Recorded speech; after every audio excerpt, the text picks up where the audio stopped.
to delete a Google email account. First, make sure that you are logged into your Google account. So click this one.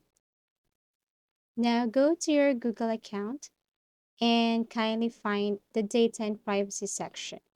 So all you have to do is to click this account here and then kindly look for your data and privacy options, which is this one.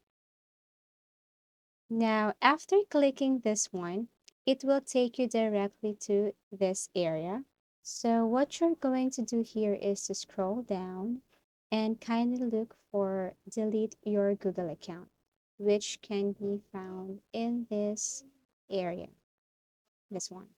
So once you click this, the Google will ask your email and your password again. So all you have to do is to fill in the information. And then once done, it will take you directly to this area in which the Google will ask you if you really want to delete your Google account permanently.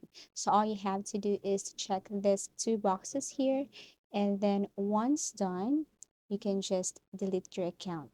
As easy as that. So once deleted, all you have to do is to wait for the confirmation that your Google account was already deleted.